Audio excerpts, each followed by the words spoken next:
Good bye मोक्ष सिंह रावल और husband my foot. धोखे से तुमने ही मुझे ड्रग्स दिया था ना, ताकि मैं तुम्हारे साथ इंटीमेट हो जाऊं और गिल्ट में आकर इस सोसाइटी की नज़रों में अपनी इज्जत बचाए रखने के लिए मैं तुमसे शादी कर लूं और फिर तुम मेरे पति होने के नाते मेरे पापा के वसीयत में लिखी वो करोड़ों की प्रॉपर्टी जो मेरे पति की हो जाती वो तुम्हारी हो जाए। शादी तो करनी तुमने मुझसे कर ली, वो प्रॉपर्टी भी मेरे पति होने के नाते तुम्हें मिल गई। मगर फिर भी लालच खत्म नहीं होता ना कभी तुम्हारा। शक्ल से तो जेंटलमैन से कम नहीं दिखते, लेकिन हरकतें देख लो, तुम मुझे मारने वाले थे ना। लेकिन देखो, मैंने तुम्हें बेहोश कर दिया और अब ये गोलियां तुम पर बरसेगी। मर जाओगे तुम मोक्ष सिंह रावल। जिस दिन जिस लड़की को तुम अपने आदमियों के हाथों मरवाने वाले थे, वो लड़की खुद तुम्हें मारेगी। कहते हुए एक खूबसूरत लड़की जो इस वक्त ब्लैक पेंट और ब्लू शर्ट में थी, वो अपने होठों पर डेविल स्माइल ले आए। लेकिन उसकी आंखें बहुत ज्यादा नम थी, उसका दिल बहुत भारी हो रहा था। सामने एक लड़का चेयर पर बंधा हुआ था, जो 3 पीस ब्लैक सूट बूट में था और बेहोश था। और लड़की उसे नफरत से देखने की कोशिश कर रही थी, लेकिन न जाने क्यों उसे देखकर ऐसा लग रहा था कि अभी ही वो रो पड़ेगी। फिर भी अपने धीरे धीरे पिघलते दिल को किसी तरह कंट्रोल करते हुए उसने, जब गन का ट्रिगर उस लड़के को निशाना बनाकर दबाने ही वाली होती है, तभी उसके हाथ पर एक हाथ आता है, जिसे देखकर वो धीरे से अपनी नजरें पीछे करती है। पीछे एक तकरीबन 40 से 45 साल की औरत थी, जो इस वक्त white and pink printed sari और फुल बाजू के व्हाइट कलर के ब्लाउज में थी। वो उस खूबसूरत लड़की को देखते हुए बोली, अंडरस्को नहीं ईशानी बेटा, ये तुमसे नहीं हो पाएगा। इस लालची इंसान से तुम प्यार करने लगी थी। तुम्हें क्या पता था कि ये इतना खतरनाक हो सकता है। ये एक खतरनाक माफिया लीडर हो सकता है, जिसका दिन खून पर शुरू और खून पर ही खत्म होता है। देखो तो, शक्ल से ही गैंगस्टर दिखता है। और इसने ही तुम्हारे भाई को भी जान से मार दिया, जिसने तुम्हें अपने जिगर के टुकड़े को इस दरिंदे के हाथों में भरोसा करके सौंप दिया। इसे मैं मार देती हूँ, तुम इसके खून से अपने हाथ गंदे मत करो बेटा। तभी ईशानी बंदूक पर अपनी पकड़ और कसते हुए बोली, अंडरस्को नहीं मॉम, इसे मैं मारूंगी। इसने आप पर शक किया है, मुझे आपके खिलाफ भड़काने की कोशिश की है कि आप मेरी प्रॉपर्टी हड़पना चाहती है, जबकि असली दुश्मन तो मेरा ये है। मैं आज इसे जान से मार दूंगी, उसके बाद खुद भी मर जाऊंगी। छोड़िए मेरा हाथ। बोलते हुए ईशानी गुस्से से दांत पीसते हुए मोक्ष को देखने लगी, जो बिल्कुल बेहोश पड़ा था। ईशानी ने उसे नशे की दवाई दी थी, ये बहुत पावरफुल ड्रग्स था, जिसकी ईशानी ने मोक्ष को आज रोमांटिक डेट के बहाने ओवरडोज दी थी। और मोक्ष ईशानी के साथ एक हसीन रात बिताने के बाद आज पहली बार ईशानी के साथ क्वालिटी टाइम स्पेंड करने का सोच रहा था। इस ड्रग्स का इतना ज्यादा ओवरडोज लेने के बाद मोक्ष का बेहोशी से उठने का तो कोई सवाल ही नहीं उठाता था। मोक्ष के सारे आदमी को ईशानी ने पहले ही मोक्ष से कहकर वहां से रफा दफा करवा दिया था। ईशानी नफरत भरी नजरों से मोक्ष को इस ड्रग्स का इतना ज्यादा ओवरडोज लेने के बाद मोक्ष का बेहोशी से उठने का तो कोई सवाल ही नहीं उठाता था। मोक्ष के सारे आदमी को ईशानी ने पहले ही मोक्ष से कहकर वहां से रफा दफा करवा दिया था। ईशानी नफरत भरी नजरों से मोक्ष को देखते हुए बोली, underscore go to real hell Moksh Singh Rawat. और इतना कहते ही ईशानी ने आंखें बंद करके ताबड़तोड़ बेहोश मोक्ष के सीने में 6 की 6 गोलियां उतार दी। और फिर जब उसने आंखें खोली तो उसने कुर्सी पर बैठे हुए मरे हुए मोक्ष को खून से लथपथ देखा, जिसे देखते ही ईशानी की जोर से चीख निकल गई और वो रोते हुए अपने हाथ की गन फेंककर जमीन पर गिर पड़ी और चिल्ला चिल्ला कर रोने लगी। वो अपने आप को संभाल नहीं पा रही थी। तभी अचानक से उसे एहसास हुआ कि उसके सिर पर पीछे से किसी सख्त चीज की प्रेजेंट उसे फील हो रही है। ईशानी जल्दी से रोते हुए पीछे मुड़कर देखती है तो सामने उसकी मॉम थी, जिनका नाम था अनुराधा सान्याल। उनके चेहरे पर खतरनाक डेविल स्माइल थी, जिसके साथ वो ईशानी जल्दी से रोते हुए पीछे मुड़कर देखती है तो सामने उसकी मॉम थी, जिनका नाम था अनुराधा सान्याल। उनके चेहरे पर खतरनाक डेविल स्माइल थी, जिसके साथ वो ईशानी को घूर रही थी। ईशानी रोते हुए अनुराधा जी को देखकर बोली, अंडरस्को मॉम ये क्या कर रही है आप। अनुराधा हंसते हुए बोली, अंडरस्को तुझे भी मुक्ति दे रही हूँ बच्चा, कब तक अपने पति के बगैर जिंदा रहेगी। मैं अपनी बेटी को विधवा नहीं देख सकती ना। और क्यों बिना बात तूने इतने हैंडसम पति को मार दिया। बेचारा, तेरी मर्जी के बगैर तो ये तुझे छूता भी नहीं था। अरे नजरें उठाकर भी कहाँ देखा था ये तुझे। तेरे बड़े भाई का दोस्त था ये। भले ही ये और तेरा बड़ा भाई दोनों ही गैंगस्टर थे, लेकिन जब तेरा भाई मरा तो उसने अपनी बहन की जिम्मेदारी मुझे ना सौंपकर इस अनाथ गैंगस्टर को सौंप दी। अरे मैंने तेरी नजरों में से इसके लिए नफरत भरने के लिए क्या कुछ नहीं किया। इतना बड़ा आदमी तेरे सामने झुककर रहता था। उस इंटीमेट सीन के बाद इसने तुझसे हर बार गर्दन झुकाकर बात की, सिर्फ अपने काम से काम रखता था। और मेरे कहने पर तूने रोमांटिक डेट फिक्स करके ये सब जो कर लिया ना, ये तेरी जिंदगी की सबसे बड़ी और आखिरी भूल थी। अब मरने के लिए तैयार हो जा बेटा। ईशानी रोते रोते अपना हाथ सिर पर हाथ रखकर घुटनों के बल जमीन पर हताश होकर बैठ गई। उसे समझ नहीं आ रहा था कि ये क्या कर दिया उसने, सब बर्बाद कर लिया अपना। वो चेयर पर मरे हुए बैठे मोक्ष को देखने लगी। ये सब देख ईशानी का रोम रोम कांप रहा था। अब अचानक ही उसके दिल में मोक्ष के लिए सारी कड़वाहट मिट गई। मगर क्या फायदा जब उसने मोक्ष को खुद अपने ही हाथों से मार दिया। ईशानी फिर भी हिम्मत करते हुए मोक्ष के पास जाने के लिए उठी ही थी कि तभी धड़ाधड़ उसके पीठ पर 3 से 4 गोलियां चल गई, जिससे वो एकदम से बेसुध होकर गिर गई। अगले ही पल वो चेयर पर बंधे हुए मोक्ष के डेड बॉडी के ऊपर थी। ईशानी की करहन भी बहुत मुश्किल से निकल रही थी। पीछे से अनुराधा ने उसे गोलियां मार दी और वो उसके पास जा ही रही थी। इधर ईशानी मोक्ष के ऊपर टिकी हुई थी और उसका चेहरा मोक्ष के चेहरे के बेहद करीब था। उसने पहली बार मोक्ष को अपने पूरे मन से अपने इतने करीब देखा था। वो बस उसे देखते ही रहना चाहती थी, लेकिन उसे अपनी करतूत पर बहुत ज्यादा शर्मिंदगी महसूस हो रही थी। मोक्ष कोई आम इंसान नहीं था, लेकिन उसने ईशानी पर भरोसा किया था। एक बार भी उसने शक नहीं किया कि ईशानी ने ड्रिंक में कुछ मिलाया होगा।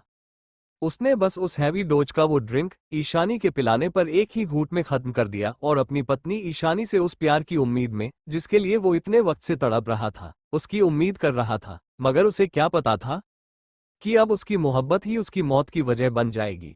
ईशानी में अभी कुछ पलों की ओर जान बची थी। उसकी बॉडी दर्द के मारे बिल्कुल रिस्पांस नहीं कर पा रही थी। रह रहकर वो अंदर से दर्द से कराह और कांप रही थी। फिर भी उसने हिम्मत करके पूरे मनोबल के साथ अपना हाथ मोक्ष के सख्त चेहरे तक पहुंचा दिया और रोते हुए उसके चेहरे पर अपना हाथ फेरकर उसने मोक्ष के सीने के पास अपना सिर रख लिया और फूट फूट कर रोने लगी। तभी उसे अनुराधा की आवाज दोबारा सुनाई दी, बस भी करो बेटा, अब कितना और इस दर्द में जिंदा रहोगी, मर जाओ ना। तुम भी ना बहुत जिद्दी लड़की हो, पहले अपना सब कुछ बर्बाद कर लिया और अब मरने का भी नाम नहीं ले रही। इतनी गोलियां खाने के बाद तो कोई भी दम तोड़ दे, लेकिन तुम तो। अच्छा कोई बात नहीं, 1-2 गोली और वेस्ट कर देती हूँ तुम पर, उसके बाद तो तुम्हारी पूरी प्रॉपर्टी मेरी, इस खुशी में इतना तो कर ही सकती हूँ मैं। कहते हुए अनुराधा ने फिर से एक इविल स्माइल करने के बाद गोली चला दी। वो गोली ईशानी के सिर के अच्छा कोई बात नहीं, 1-2 गोली और वेस्ट कर देती हूँ तुम पर, उसके बाद तो तुम्हारी पूरी प्रॉपर्टी मेरी, इस खुशी में इतना तो कर ही सकती हूँ मैं। कहते हुए अनुराधा ने फिर से एक इविल स्माइल करने के बाद गोली चला दी। वो गोली ईशानी के सिर के आर पार हो गई और क्योंकि ईशानी का सर मोक्ष के सीने पर था, इस वजह से वो गोली ईशानी के सर के आर पार होते हुए मोक्ष के सीने में जा लगी। ईशानी को मरा हुआ पाकर अनुराधा और जोर जोर से हंसने लगी। तभी उस अंधेरे बेसमेंट का बड़ा सा दरवाजा खुला और एक गाड़ी सीधे बेसमेंट के अंदर आ गई। अनुराधा उस गाड़ी को देखकर स्माइल करने लगी और फिर उस गाड़ी की तरफ जाकर उसमें बैठ गई। अंदर जाकर उसने उसमें बैठे शख्स के होठों को अनुराधा शिद्दत से चूम लिया, जिसका चेहरा कुछ साफ नहीं दिखाई दे रहा था, और फिर वो दोनों गाड़ी लेकर वहां से निकल गए। इधर ईशानी की लाश, जो मोक्ष की लाश के ऊपर थी, अचानक ही ईशानी के पीठ पर एक सख्त हाथ कांपता हुआ आया, जो खून से पूरा सुना हुआ था। वो हाथ किसी और का नहीं बल्कि मोक्ष का था। उसने बड़ी ही मुश्किल से अपनी आंखें खोली और अपने सीने पर रखा ईशानी का चेहरा उठाकर उस एक नजर देखा ही था कि तभी उसकी सांसें भी उसके जिस्म से जुदा हो गई। तभी एक लड़की के जोर की चिल्लाने की आवाज आए, नहीं अंडरस्को, मोक्ष मोक्ष प्लीज प्लीज तुम जिंदा हो, तुम्हें कुछ नहीं हुआ है। एक बड़े से कमरे में एक बेहद खूबसूरत लड़की, जो अभी अभी नींद से उठी थी, मगर जैसे ही उसने इतना बुरा ख्वाब देखा तो वो जोर से चिल्ला चिल्ला मोक्ष मोक्ष चिल्ला रही थी। उसके लंबे सुनहरे बाल उसके कंधे और सीने पर पूरे फैले हुए थे। उसकी बड़ी बड़ी आंखें इस वक्त हैरत से सराबोर थी और वो जोर जोर से हाँफ रही थी और बार बार मोक्ष को पुकार रही थी कि तभी उसके बड़े से आलीशान कमरे में 2 सर्वेंट हाजिर हुई, जो उसे बहुत हैरानी से देख रही थी, जैसे उसने कोई अजूबा देख लिया हो। वो लड़की बार बार मोक्ष का नाम जो ले रही थी, तभी उनमें से एक सर्वेंट जल्दी से आगे बढ़कर ईशानी से बोली, अंडरस्को मैम आप ठीक तो है ना, आप ये बार बार। तभी वो लड़की जोर से उस लेडी सर्वेंट से बोली, अंडरस्को मोक्ष मोक्ष कहाँ है, जल्दी बताओ मुझे। उस लड़की की बात सुन दोनों सर्वेंट एक दूसरे को हैरत से देखने लगी, जैसे ना जाने क्या ही उन लोगों ने सुन लिया हो। तभी दूसरी सर्वेंट डरते हुए उस लड़की से बोली, अंडरस्को ईशानी मैम आप ठीक तो हैं, और जब आप स्विमिंग पूल में डूबी थी तो बॉस आपको वहां से निकालकर कमरे में छोड़कर एक मीटिंग के लिए चले गए। पता नहीं कब आएंगे, लेकिन उन्होंने कहा है कि कल सुबह आप कोर्ट पहुंच जाए। आपको पता है ना, आपकी इतनी जिद करने पर मोक्ष सर ने आपकी बात मानने का फैसला ले लिया है। इतना सुनते ही ईशानी के पैरों तले जमीन खिसक गई। वो एकदम से हवा में सांस छोड़ते हुए ढीली पड़ गई। उसकी आंखों से लगातार आंसू बहने लगे। वो बहुत परेशान होने लगी। तभी उसने फिर से सर्वेंट से पूछा, अंडरस्को, तुम्हें पता है तुम्हारे बॉस कहाँ गए हैं? प्लीज जल्दी बताओ, कुछ तो पता होगा कौन सी मीटिंग अटेंड करने गए हैं। तभी सर्वेंट जल्दी से अपनी गर्दन नामे हिलाते हुए घबराते हुए बोली, अंडरस्को, नहीं मैम, हमें कुछ भी नहीं पता बॉस के बारे में। वो तो वैसे ही 7 महीने बाद घर वापस लौटे थे, रात ही आए और रात ही आपके कमरे में आपको छोड़कर चले गए। तभी ईशानी को याद आया कि कल रात तो वो स्विमिंग पूल में फिसल कर गिर गई थी।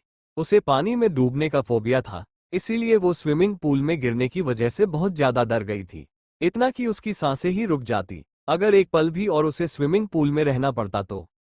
तभी एक सख्त शरीर ने आकर उसे अपने मजबूत बाहों सहारा देकर संभाला और उसे कमर से पकड़कर अपने कंधे पर टांगते हुए स्विमिंग पूल से बाहर निकाला।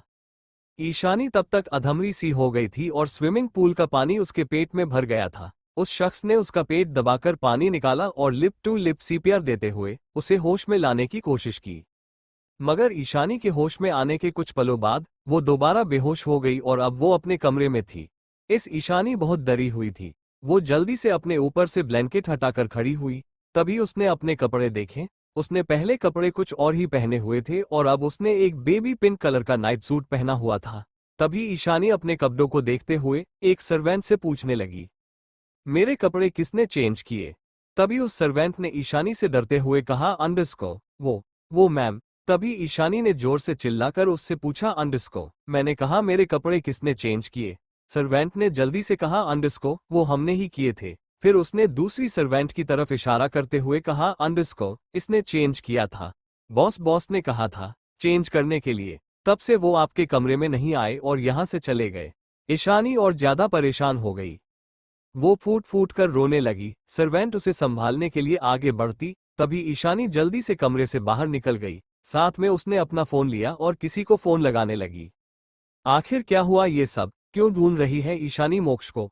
अगली सुबह क्या होने वाला है कोर्ट में, जानेंगे। तब तक के लिए बने रहिए हमारी नई कहानी के साथ। परेशान ईशानी ने जल्दी से किसी को फोन लगाया। वो किसी और को नहीं बल्कि मोक्ष को कॉल लगा रही थी। इस वक्त रात के 1 बजे बज रहे थे और मोक्ष कॉल नहीं उठा रहा था। ईशानी की जान निकल रही थी। वो रह रहकर अपने किए करतूतों तो पर पछतावा कर रही थी। वो बालकनी से बाहर आकर गुस्से से खुद पर बरसते हुए खुद से ही बोली, अंडरस्को, तू एक नंबर की बेवकूफ है ईशानी, तुझसे बड़ा। परेशान ईशानी ने जल्दी से किसी को फोन लगाया। वो किसी और को नहीं बल्कि मोक्ष को कॉल लगा रही थी। इस वक्त रात के 1 बजे बज रहे थे और मोक्ष कॉल नहीं उठा रहा था। ईशानी की जान निकल रही थी। वो रह रहकर अपने किए करतूतों पर पछतावा कर रही थी। वो बालकनी से बाहर आकर गुस्से से खुद पर बरसते हुए खुद से ही बोली, अंडरस्को, तू एक नंबर की बेवकूफ है ईशानी, तुझसे बड़ा बेवकूफ इंसान पूरी दुनिया में नहीं है। क्या कर दिया तूने? अब कुछ नहीं हो सकता, मैं फिर से मोक्ष को खो दूंगी। अगली सुबह ईशानी मोक्ष का कॉल पूरी रात ट्राई करते करते कम से कम उसने 500 से भी ज्यादा ट्राई किए होंगे उसे, मगर एक बार भी मोक्ष ने कॉल नहीं उठाया। परेशान हो ईशानी बालकनी में ही बैठे बैठे नींद की आगोश में चली गई। तभी उसके कमरे के दरवाजे पर किसी ने दस्तक दी और दरवाजे की आवाज सुनते ही बालकनी की रेलिंग पर सिर टिकाकर बेसुध सोई ईशानी जल्दी से नींद से जाग गई और उसने कमरे की तरफ देखा। वो जल्दी से आकर दरवाजा खोलकर बेचैनी से दरवाजे से बाहर देखती है, मगर सामने देखते ही उसके चेहरे पर फिर से निराशा आ गई। सामने एक सर्वेंट खड़ी थी जिसके हाथ में कुछ हैम्पर्स थे। वो सर्वेंट भी ईशानी को देखकर बिल्कुल डर गई और लगभग कांपते हुए बोली, अंडरस्को, मैडम, वो आपने आज के दिन के लिए स्पेशल साड़ी ऑर्डर की थी ना, और ज्वेलरी भी, वो आ गई है। आप इसे पहनकर जल्दी से रेडी हो जाइए। सर ने 10 बजे कोर्ट बुलाया है आपको। उसके बाद वो 15 मिनट ही वहां रुकेंगे, फिर उनकी बहुत इंपॉर्टेंट मीटिंग है आज रात, इसलिए वो इंडिया छोड़कर वापस जा रहे हैं। ये सुन ईशानी बस बर्फ की तरह जमकर रह गई। वो कुछ सोच समझ नहीं पा रही थी। इधर सर्वेंट ने ईशानी को वो हैम्पर पकड़ा दिया और जल्दी से वहां से भाग गई। थोड़ी देर बाद ईशानी किसी तरह खुद को संभाल कर तैयार हुई। वो अपने आप को आईने में देखकर खुद से घृणा कर रही थी। कई सारे सवाल थे उसके मन में। वो अपनी नजरों से नजर नहीं मिला पा रही थी। खुद को शीशे में देखकर उसे समझ नहीं आ रहा था कि उसने अपने साथ इतना गलत कर लिया। थोड़ी देर बाद एक सर्वेंट ने उसे गाड़ी में आने को कहा। ईशानी आज रेड कलर की बहुत खूबसूरत साड़ी में थी। आधे बाजू तक के ब्लाउज में वो बहुत खूबसूरत लग रही थी। आज के दिन के लिए उसने बहुत अच्छी ज्वेलरी ऑर्डर की थी। उसने बहुत सिंपल मेकअप किया था, मगर उसका स्मोकी आईशैडो बहुत खूबसूरत लग रहा था। उसके लंबे सुनहरे बाल और नीली नीली आंखें, जिनमें कोई भी देखे तो बस देखता ही रह जाए, आज बहुत खूबसूरत लग रही थी। वो गाड़ी में बैठी और गाड़ी वहां से रवाना हो गई। आगे पीछे 2-3 बॉडीगार्ड की गाड़ियां जो कि ईशानी की गाड़ियों को पहरा दे रहे थे। थोड़ी देर बाद ईशानी की गाड़ी दिल्ली के एक बड़े से कोर्ट के सामने पहुंची। गाड़ी रुकते ही ईशानी, जो बिल्कुल ज्यादा बेचैन पहले से ही थी, वो और ज्यादा घबरा गई। वो बार बार अपना थूक गटक रही थी। उसे समझ नहीं आ रहा था कि अब वो क्या करेगी। इधर कोर्ट के अंदर एक आदमी ब्लैक कलर के ओवरकोट में था। उसका ऊपरी शरीर बहुत ज्यादा अट्रैक्टिव था। 6 फीट की हाइट, हार्ड फेस, वो बहुत हैंडसम दिख रहा था, बिल्कुल किताबी दुनिया के हीरो की तरह। उसकी हल्की ब्राउन आंखें, जो इस वक्त बड़ी ही खतरनाक लग रही थी। वो इस वक्त रजिस्ट्रेशन ऑफिस में था। उसके पीछे कई सारे बॉडीगार्ड सर झुकाए खड़े थे। वो बार बार अपने घड़ी में टाइम देखते हुए अपने असिस्टेंट से बोला, अंडरस्को, रवि, उस लड़की को कॉल करके कहो कि मेरे पास इतना फालतू टाइम नहीं है कि मैं उसके इंतजार में यहाँ खड़ा रहूं। मोक्ष सिंह रावल का वक्त अफोर्ड करने की उसकी औकात नहीं है। एक मिनट मेरे लिए बहुत इंपॉर्टेंट है, 5 मिनट, और सिर्फ 5 मिनट, और उसके बाद अगर यहाँ वो नहीं आए तो अपने बॉयफ्रेंड से शादी बिना डाइवोर्स के दूसरी शादी करनी पड़ेगी उसे। उस शख्स के चेहरे पर बिल्कुल एक्सप्रेशन नहीं थे, हालांकि उसकी आंखों में बहुत सारा गुस्सा था। ये था मोक्ष रावल, जिसके लिए ईशानी जेड पिछली रात से बहुत ज्यादा परेशान थी। ईशानी अब कोर्ट के बाहर खड़ी थी और उसने मोक्ष की सारी बातें सुन ली थी। उसने जैसे ही सामने मोक्ष को देखा, उसका दिल जैसे मानो धड़कना ही बंद हो गया था। उसका चेहरा बिल्कुल सर्द पड़ गया। उसे याद आ गया कि पिछले जन्म में उसने जिस मोक्ष के साथ इतना गलत किया, वो इंसान जो उसे इतना प्यार करता था, उसके साथ उसने कभी सही नहीं किया। उसे जान से मार दिया। उसे पाने का और खुद की गलती सुधारने का ईश्वर ने एक और मौका दिया है। उसे एक और मौका मिला है ईशानी को उसे पाने का, अपने बेनतहा प्यार से मोक्ष को अवगत कराने का।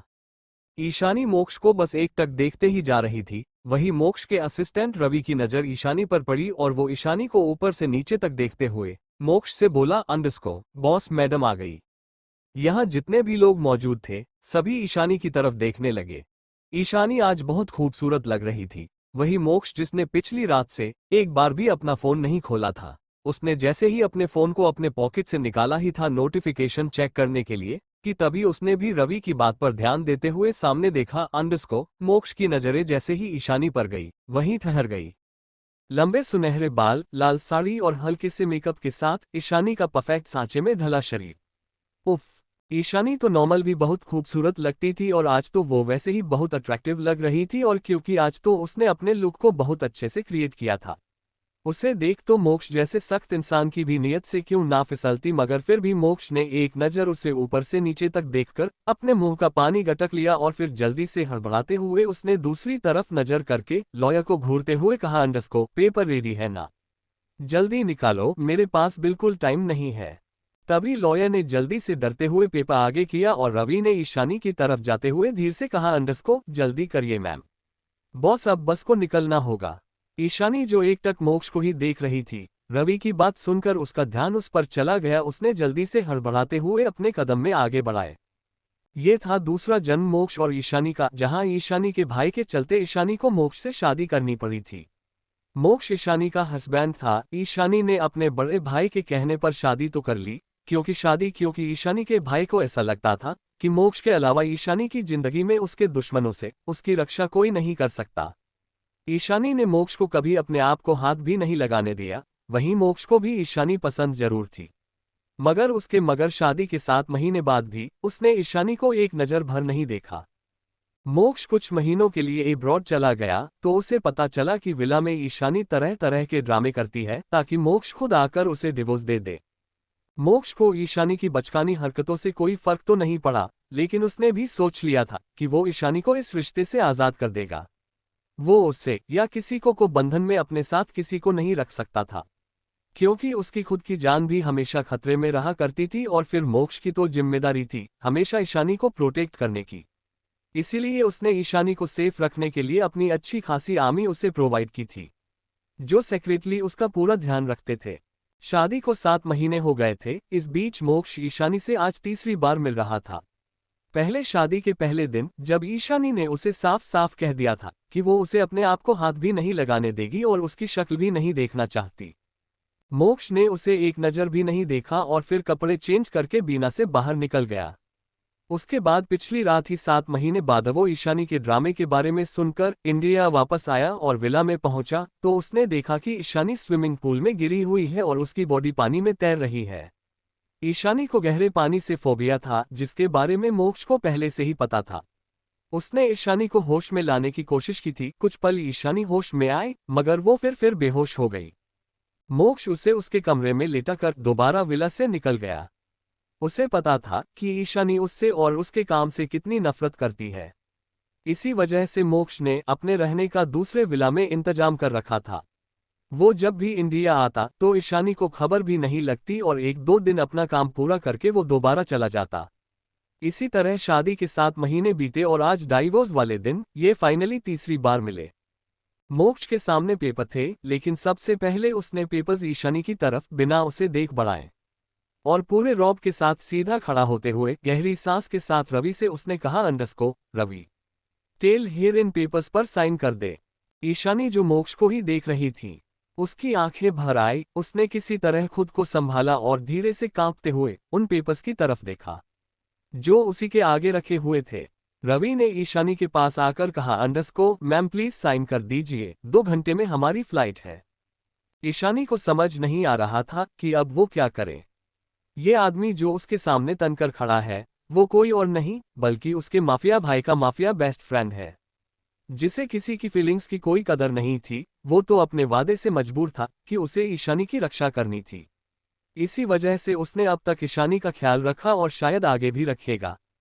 ईशानी ने खुद को जान से मारने की कोशिश की थी। जब मोक्ष के असिस्टेंट रवि ने उसे कांटेक्ट करके उससे वजह पूछी तो ईशानी ने बताया कि उसे मोक्ष से डिवोर्स चाहिए, वरना एक दिन वो खुद को बहुत ज्यादा नुकसान पहुंचा देगी और नतीजा आज उसकी जिंदगी की ये जिद भी पूरी होने वाली थी। लेकिन अब ईशानी मोक्ष को डिवोर्स देने से डर रही थी। उसे सब कुछ याद आ चुका था कि मोक्ष के साथ उसका रिश्ता बहुत पुराना है, इतना कि एक जीवनकाल खत्म होने के बाद भी वो लोग दोबारा मिले। अब वो इस रिश्ते को कैसे सब कुछ याद आने के बाद तोड़ सकती है। ईशानी डाइवोर्स पेपर्स को देखते ही देखते आंखें बंद करके रिलैक्स होने लगी। तभी रवि ने दोबारा उसके कान के पास आकर धीरे से कहा, मैम प्लीज साइन कर दीजिए, हम लेट हो रहे हैं। इतना सुनते ही ईशानी ने अपनी आंखें खोली और पलटकर उसने रवि को घूरते हुए उसे जोर से धक्का दे दिया। रवि खिसक कर पीछे की ओर हो गया। तभी ईशानी ने आगे बढ़कर मोक्ष के सामने जाकर उसके दोनों कॉलर को अपनी मुट्ठी में कसकर भर लिया। मोक्ष ईशानी के इस बिहेवियर से बिल्कुल शॉक्ड था। उसने अपनी आंखें सिकोड़ कर ईशानी को एक नजर देखा ही था कि तभी अचानक से उसके सख्त होठों पर उसे अलग सी छुअन महसूस हुई। ईशानी ने उचक कर उसके होठों पर अपने होंठ रख दिए थे और उसके कॉलर को अपनी पकड़ में और कसते हुए वो उसे किस करने लगी थी। कुछ ही पलों में उसने अपने दोनों बाहों को मोक्ष के कंधे के अगल बगल कसकर बांध लिया और अपने पैर और ज्यादा उचकाते हुए वो मोक्ष को और ज्यादा किस करने लगी। वहां मौजूद मोक्ष के बॉडीगार्ड और असिस्टेंट सबकी ये देखकर आंखें हरत से बड़ी हो गई। तभी अगले ही पल सब ने उनकी तरफ अपनी पीठ कर ली और गर्दन नीचे कली। वहां मौजूद लॉयर भी इधर उधर देखने लगा और मोक्ष को तो समझ ही नहीं आ रहा था कि ये सब उसके साथ हो क्या रहा है। वो बस ईशानी को ये सब करते देख रहा था। ईशानी ने बस कर अपनी आंखें बंद कर ली थी और लगातार मोक्ष को किस किए जा रही थी।